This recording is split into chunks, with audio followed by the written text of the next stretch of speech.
Hey there friends, today I'm going to show you how to make raspberry macarons with a chocolate raspberry ganache filling. In terms of the equipment you're going to need, a stand mixer is really a must-have. A food processor is a nice-to-have to grind up the granulated sugar and mix some of your dry ingredients.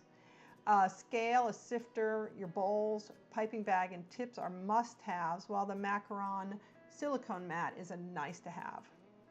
So let's talk about your ingredients. Super fine almond flour, powdered sugar, granulated sugar, cream of tartar, and eggs are your basic ingredients for macarons. In this case, we're also going to be making raspberry powder out of freeze-dried raspberries that I'm just going to puree in my blender. And then when they are fully chopped up, I'm just going to sift them to get out all the little seeds. So it's a fine powder, a seedless fine raspberry powder.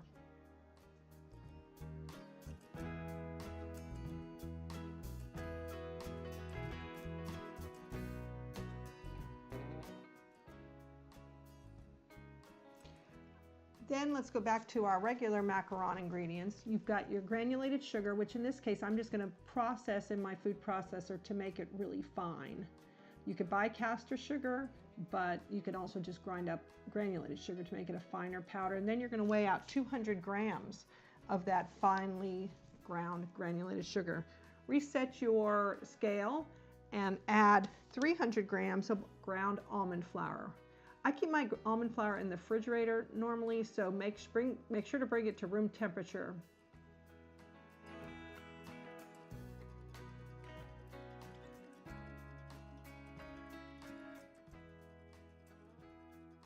You also need to then sift your powdered sugar before you weigh it.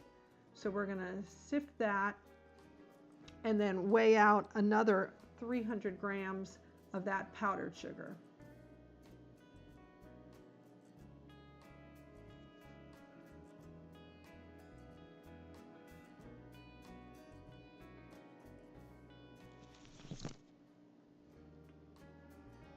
Once we have the almond flour, the powdered sugar, and the raspberries all prepared, and I'm using 10 grams of raspberry powder here.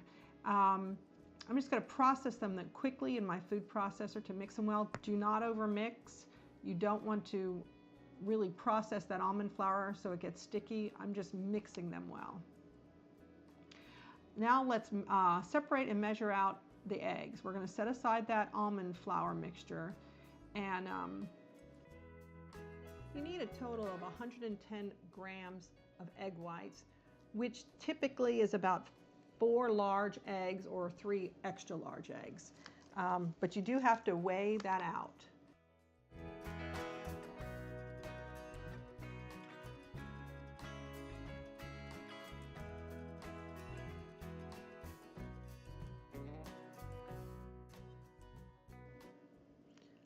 Set your scale, your tare to 0.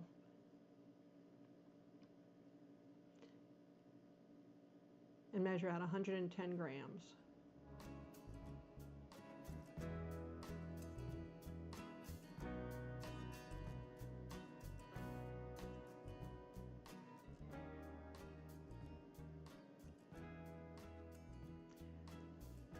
You're going to just whip up those egg whites by hand just till they're a little frothy, and then blend them with the almond flour, powdered sugar, and in this case raspberry powder mixture.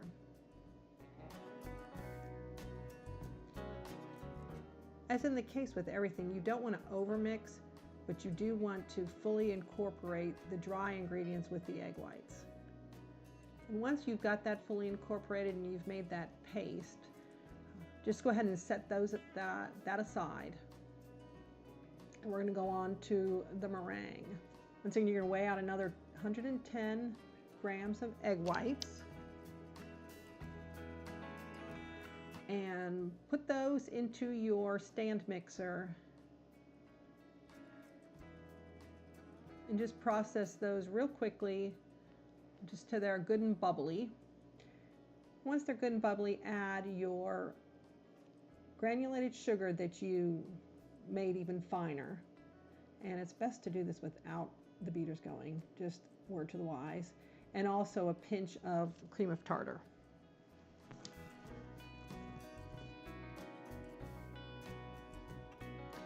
It's going to take approximately 15 minutes to get this meringue to the point you want it, but set your timer for 10 minutes and start checking it after that.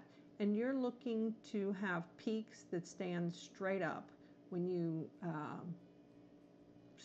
hold the beater up.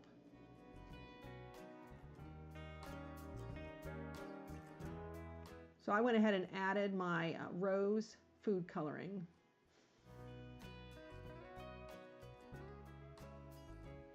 And let's look and see how this peak looks. And that's exactly what you want. See how those stand straight up? So we're going to mix that meringue into the paste.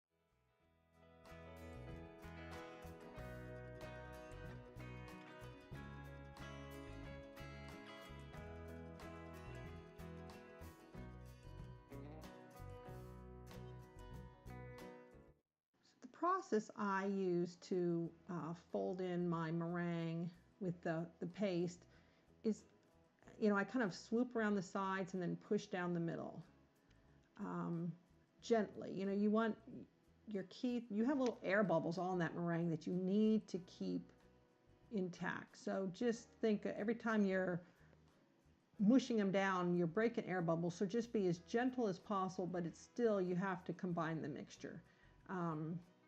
So I've had great success with kind of just this, swooping around the side and then pushing down. And if you have any lumps of batter, just push them against the side of the bowl to kind of, help them disperse, to make it easier to blend with the meringue. At the end, you'll know you're done if you can hold up the batter and it ribbons.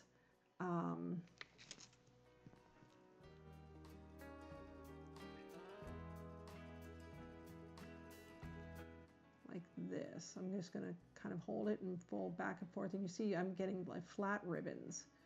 So I'm pretty much done. I'm just going to double check that I don't have any lumps in there from the paste, the almond flour and powdered sugar paste. So I'm just looking through to make sure there aren't any lumps.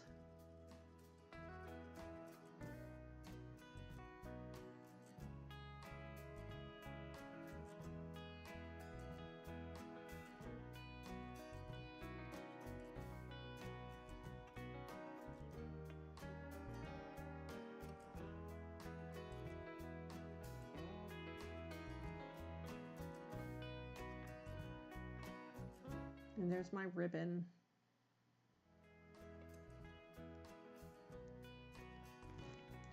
So now I'm ready to put it in the piping bag and do my piping. And my piping bag is fitted with a 1A tip, which is a big opening.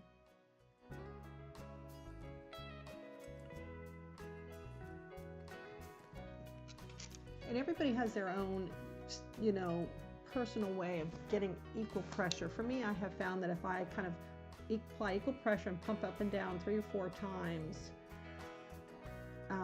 my macarons come out about the same size. And it's just it's practice. It's finding out what that consistent pressure is. Now, one thing I want you to notice is, see when they're coming out, they have little peaks on them. But slowly those peaks are going to kind of melt in, and you're not going to be able to see the peaks. And that's how you know the macaron is, your batter is the right consistency. I have had times where I piped them and found that my peaks weren't falling. And truthfully, I took it out of the bag, just stirred it up a little bit more, and repiped it, and they turned out fine.